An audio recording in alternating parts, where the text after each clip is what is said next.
especificamente entramos agora, né, na doutrina da professora Daniela Campos Libório, que chama, ou nos chama atenção, como princípio do direito urbanístico, o primeiro princípio que ela pinça, e aí eu colocaria como realmente uma hierarquia, né? Lá em cima, o princípio da função social da propriedade. Princípio da função social da propriedade, que está positivado no artigo 182 da Constituição Federal.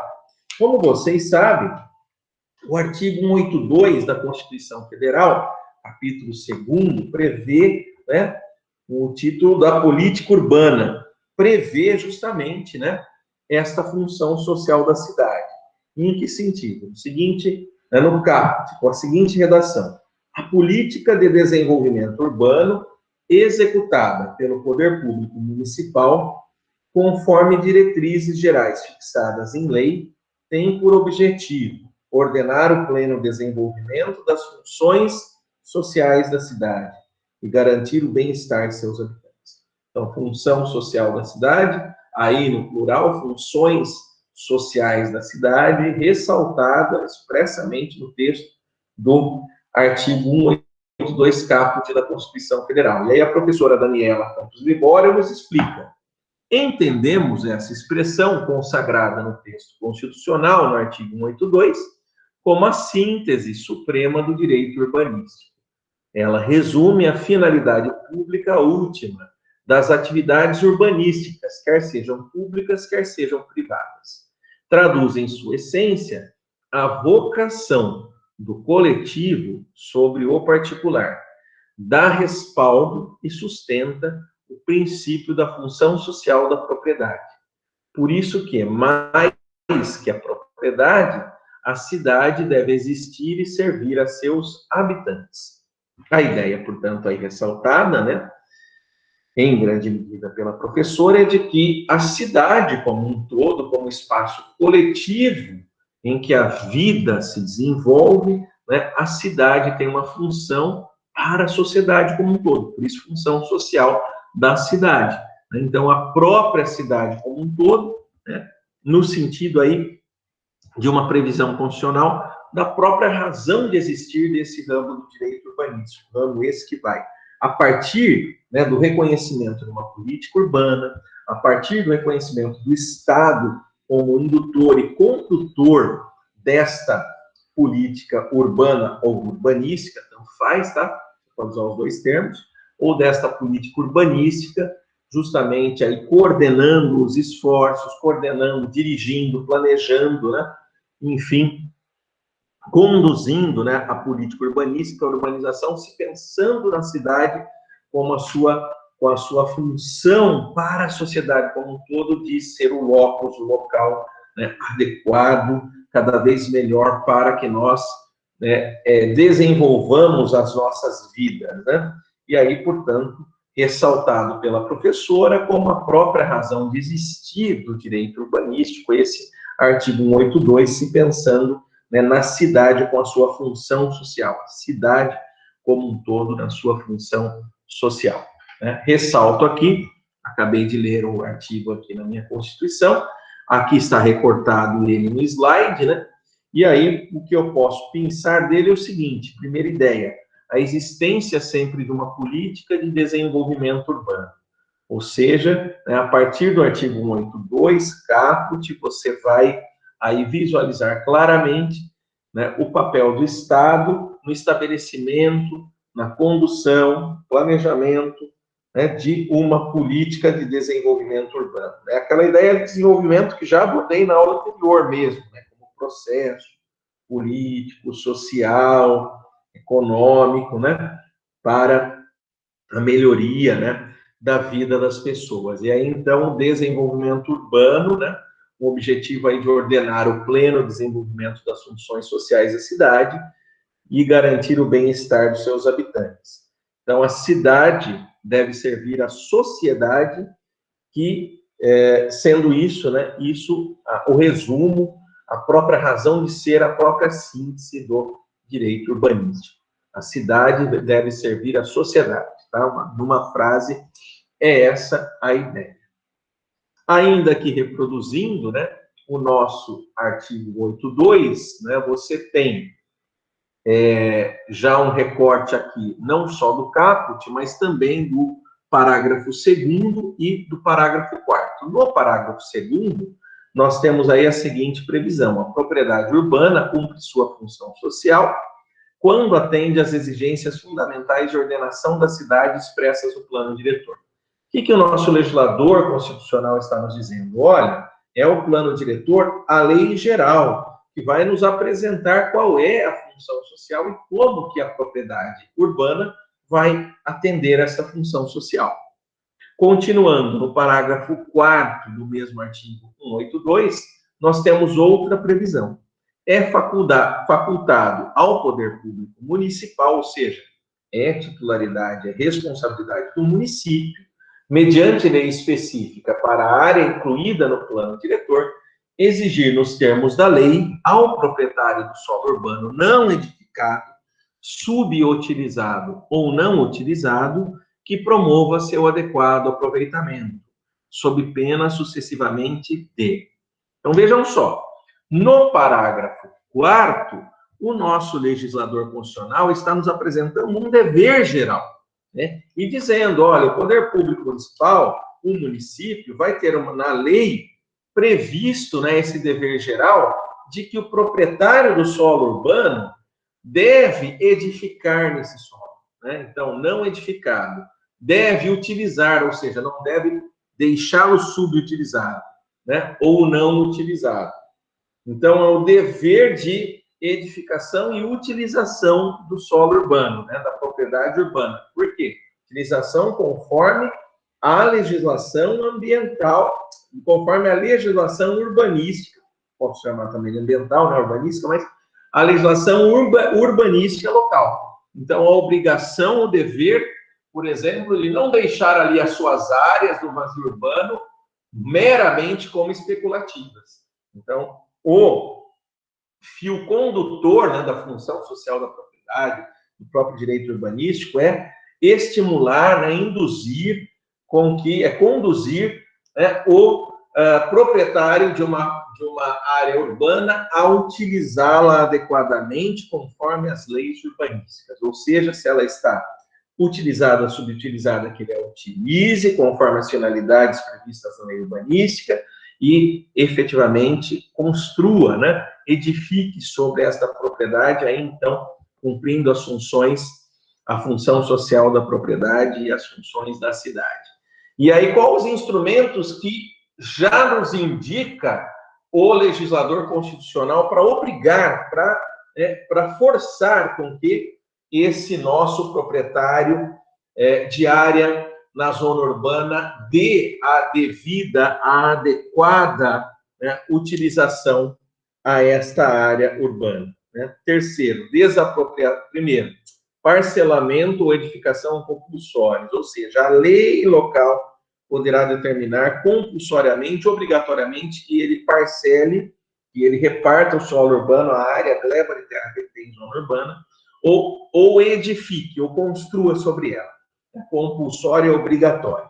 Segundo instrumento, imposto sobre a propriedade predial e territorial urbana progressivo no tempo. Bem, como vocês sabem, o IPTU, Imposto sobre a Propriedade Predial e Territorial Urbana, é de competência pelo Sistema Tributário Nacional, é de competência do município, né? Ele que o cria, ele que o cobra, né? O produto da arrecadação tributária desse imposto é totalmente do município.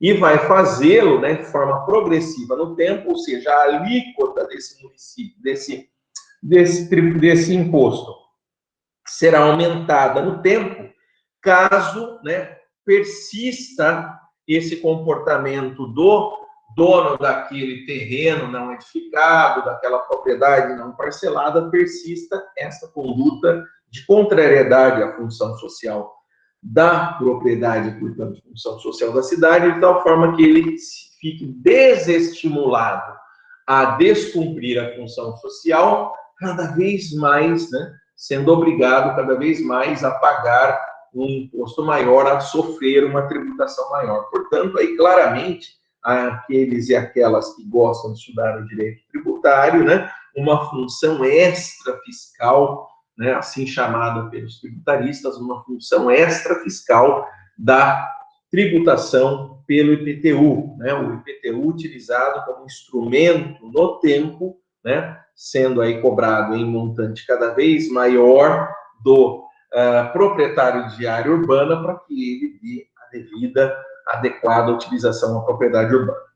Terceiro e último instrumento, a desapropriação com pagamento mediante títulos da dívida pública, de emissão previamente aprovada pelo Senado Federal, com prazo de resgate de até 10 anos, em parcelas anuais iguais sucessivas, assegurado o valor real da indenização de juros legais. Bem, aqui uma detalhada definição do quê? Da desapropriação para fins urbanísticos. Então, você tem aí as 3 medidas aí escalonadas. A primeira, a lei determinando parcelamento e edificação compulsórios, IPTU progressivo no tempo e no limite, né, quando esses instrumentos não foram eficazes, a aplicação da desapropriação urbanística para fins urbanísticos, que é uma desapropriação que é um pagamento por títulos da dívida pública, tá? E aí, resumindo todas essas disposições, quer dizer, o caput aí prevendo a função social da cidade, parágrafo 2º, né, falando da função social da propriedade urbana, né, saindo da cidade para a propriedade do indivíduo, e depois os instrumentos que o próprio legislador constitucional nos apresenta para induzir, né, o cumprimento dessa função social da propriedade. Anoto aqui, né, há um equilíbrio entre o interesse privado e o público no exercício do direito de propriedade. E você também tem aí a ideia de diretrizes que limitam o direito de propriedade em particular, claramente aí colocadas, né, e, portanto, o princípio aí da função social da propriedade aí corporificado, né, nessas disposições. Como você sabe também, né, esse princípio é expressamente citado lá no artigo 5º da Constituição Federal, quando se prevê, né, no artigo 5º, inciso 33, né, se prevê aí o direito de propriedade, né? Então, lá no inciso 33, nós temos, né, a previsão, né, expressa no artigo 5º do direito de propriedade, aí da função social da propriedade, né? Então, você tem aí a previsão do direito de propriedade limitado, né, pela função social da propriedade. Antecedentes históricos desse princípio, né, tanto da função social da propriedade e também, em grande medida, da função social da cidade. Primeiro antecedente, sempre ressaltado pela doutrina de direito urbanístico, é a doutrina social da Igreja, né? E aí são 3 encíclicas em momentos diversos, né? Uma é de 1891, Papa Leão XIII, outra, a segunda, do Papa João XXIII, e a terceira do Papa João Paulo II, né, em que você tem aí, em anos de 1891 e anos 1961, você tem as encíclicas Rerum Novarum, das coisas novas, Mater et Magistra, né, e Centésimo Annus, em que você tem aí todas as bases, né, para o reconhecimento pela Igreja, né, na sua doutrina social, de que a propriedade ela não é ilimitada, de que a propriedade urbana, e também rural, mas de que a propriedade urbana, aqui no caso, né, ela deve cumprir a sua função social, ou seja, servir a sociedade como um todo.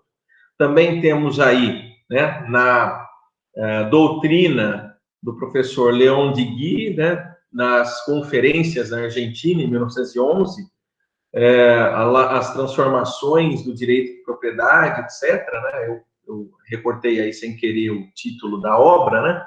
Mas neste livro, o professor, já em 1911, coloca que a propriedade deve ser concebida em si mesma como uma função social e não como um direito ajustável a uma função social. Então, ela própria, né, a propriedade, cumpre uma função social.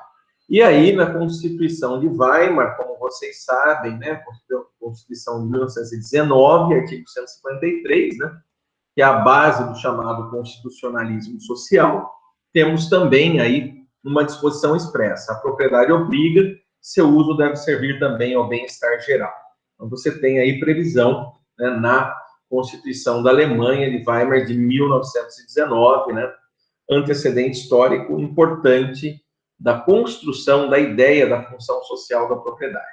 E no Brasil, né, analisando-se especificamente na história das constituições federais, você tem 1824 e 1891, nas duas primeiras constituições do Império e na primeira Constituição da República, você não tem previsão sobre, mesmo indireta, sobre função social da propriedade, mas a partir da Constituição de 34, você vai começar, né, efetivamente a vislumbrar esse princípio, essa ideia, esse valor da função social da propriedade, quando na Constituição de 34 se relaciona o direito de propriedade a uma função social no artigo 113, parágrafo 17. Né? Então, se previu o direito de propriedade que não pode ser exercido contra o interesse social ou coletivo. Inclusive, no direito administrativo, quando você estuda a evolução do próprio instituto, né, de desapropriação, você vai encontrar as bases, né, na Constituição de 34, a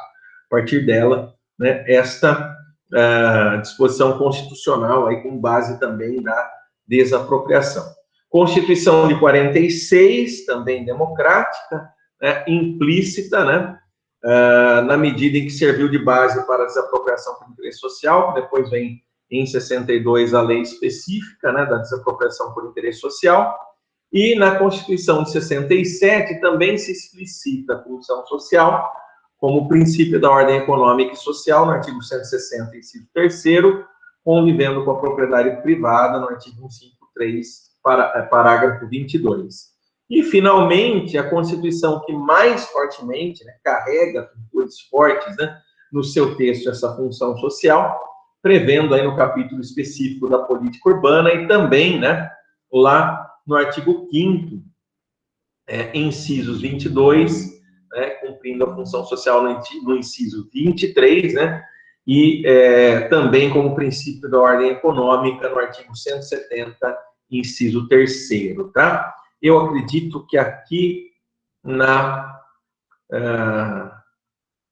aqui eu coloquei um X a mais lá em cima no título, pessoal, depois vocês se atentem, não é 33, salvo engano, é informação, direito à informação, tá? Mas é 23 o dispositivo correto aqui da Constituição Federal. Então, previu-se, né, a função social da propriedade dentro do próprio direito fundamental à propriedade, né, no artigo 5º, inciso 22, 23, né, e também na ordem econômica e depois na própria disposição do 182 da Constituição.